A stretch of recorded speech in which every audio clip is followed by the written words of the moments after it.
Čaute všetci, takže po krátkom čase to máme zasa krásne nové unboxingy alebo nové veci. A teraz tu je niečo, čo som strašne rád, že som našiel za geniálnu cenu 275 € spolu s poštovným aj s poplatkami. Z Anglicka mám PK1 obzor optiku od Schwabe. Táto optika normálne stojí 500 € bez poštovného, bez daní. Je to paráda, proste úplne super. Takže ako vidíte, príde vám to v takom krásnom balení. Je to z druhej ruky, ale je kompletné balenie, aspoň môžete vidieť, ako vám to príde. Toto puzdierko sa môžete dať na opasok, takže môžete nosiť svoju optiku a keď treba, môžete ju dať na zbraň. Je to lepšie to puzdierko ako na mojom PK1, lebo je chránené aj z vrchu, takže nemalo by vypadnúť tak ľahko. Dostanete samozrejme manuál spolu s kľúčom nastavovacím. A tu je optika. A to je všetko. Je to prázdne. Tu je taká kobercovina, čo taká, aby to neodieralo o spodok. Tak. Tento kľúč môžete použiť na nastavovanie vlastne na vašu montáž. Nemusíte sa trapiť palcami, ale jednoducho to stlačíte a môžete nastavovať tú skrutku. A táto horná strana je na nastavenie vlastne na nástrel, keď si nastrelávate optiku na vašu zbraň. Krytky sú veľmi dobre kryté po niekoľkonásobnom zakrútení. Troška viac ako niekoľkonásobno, ako vidíte, takže nemali by ste to ľahko stratiť. A je tam taký vlastne krížová skrutka. Takže to vrátim naspäť. Nastavovacie prvky sú tieto dva plus tretí, to za chvíľu si ukážem, ale to naskrutkujem. No. A to je slnečná clona. Má dve polohy. Hej. Vypnutá a zapnutá. No a teraz si ukážeme, ako to vyzerá.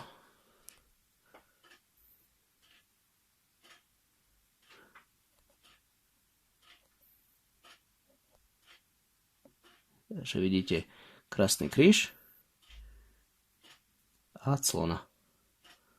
Vidíte, jak to tam naskočí pekne? Paráda. No tak sa hovoríte, a kde dávaš baterky? No, to je tá špecialitka na tom. Tu už žiadne baterky nie sú. Sa to deje vlastne holografickým odrazom svetla. Svetlo sa zbiera z týchto dvoch bodov a dopadá na tam tú srandičku. Ako vidíte, ten kryš teraz tam je vidno pekne.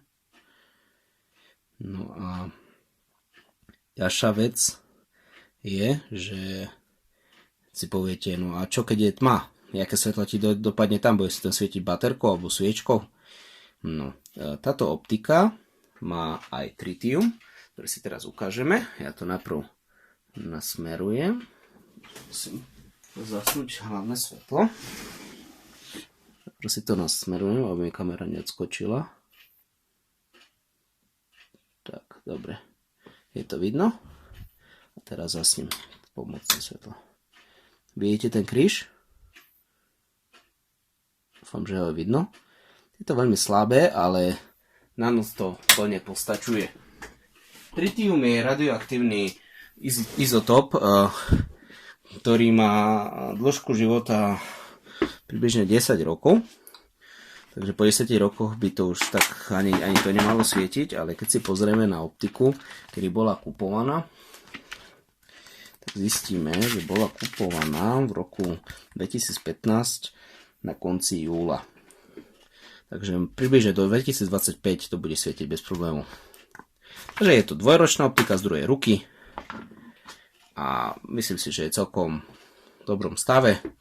Jediná vec tu je troška taká poškodená, pravdepodobne to pomáhal si šrubovákom alebo neviem čím. Ja tiež som mal problém, keď som to nastavil na svoju zbraň, že s palcom som to nedal, som si musel pomôcť tiež kliešťami. Takže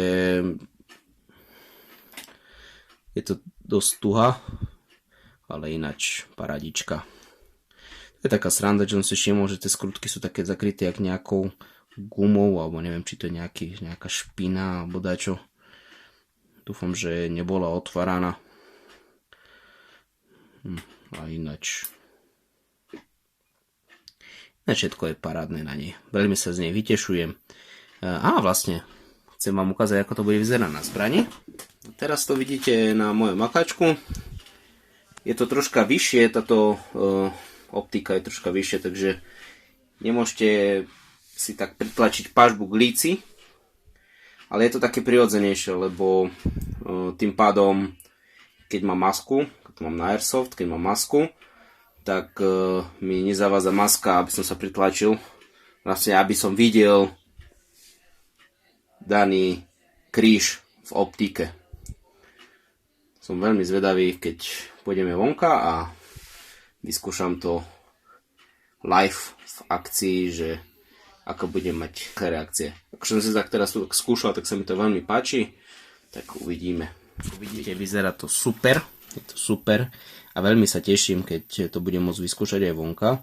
Reálne z nej strieľať. A si urobím vlastne nástrel na ňu. Ako som povedal, je vyrobená od Schwabe. A bola viditeľná, keď bola operácia na Kryme od ruských FSB.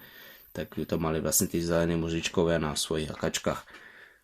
No a chcete vidieť, ako to vlastne mali tí vojaci na svojich akačkách, tak ja teraz pustím nejakých pár obrázkov.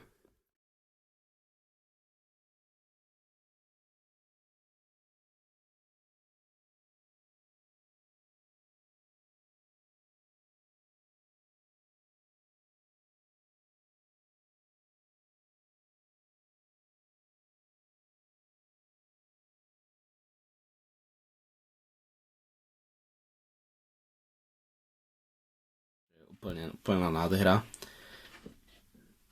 No.